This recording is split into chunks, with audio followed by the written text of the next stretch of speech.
ఓం సాయిరామ్ అండి. జనరల్‌గా భార్యాభర్తలకు తరచుగా గొడవలు, విడాకులు కూడా అవుతున్నాయి. ఇంట్లో లవ్ మ్యారేజ్ కూడా అవ్వడానికి, భార్యాభర్తలు గొడవలు కాకుండా సంతోషంగా ఉండడానికి, అంతేకాకుండా ఇంట్లో నెగటివ్ ఎనర్జీ, దురదృష్టం పోవడానికి, ముఖ్యంగా నెగటివ్ ఎనర్జీతోనే అన్నీ జరుగుతాయండి. దురదృష్టం పోవడానికి, అన్ని రకాల సుఖ సంతోషాల కోసం మీరు ఏం చేయాలంటే, ఒక గ్లాసులో 3/4 వాటర్, కొంచెం ఎక్కువ తక్కువైనా సరే, ముప్పావు వాటర్ అన్నట్టు, ఇక్కడ దాకా కొంచెం ఎక్కువ తక్కువైనా ప్రాబ్లం లేదు. వాటర్ తీసుకొని అందులో ఒక టీ స్పూనెడు ఉప్పేయండి.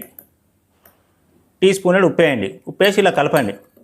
కలిపిన తర్వాత ఒక నిమ్మకాయ ముక్క హాఫ్ పీస్, ఫుల్ అయినా ఏం కాదు కానీ హాఫ్ అయితే బెటర్. హాఫ్ పీసు ఈ విధంగా ఇది కిందికి రావాలి, ఇది కిందికి, ఇది పైకి, ఇట్లా వేసేసి మీరు బెడ్రూమ్లో, ముఖ్యంగా బెడ్రూమ్లో కార్నర్కి ఎక్కడని పెట్టండి.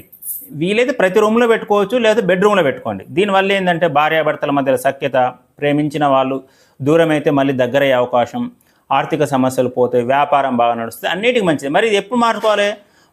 ఏదైనా గురువారం ఆదివారం మార్చుకోవచ్చు అండి. 3 days. ఒకవేళ 3 days లోపల వాసన వస్తుంది ఏమన్నా అనుకుంటే ముందు కూడా మార్చుకోవచ్చు. ఎప్పుడు అని ఏ ఇబ్బంది అనేది ఏమీ లేదు. ఏం ప్రాబ్లం లేకపోతే గురువారం ఆదివారం మార్చుకోవచ్చు.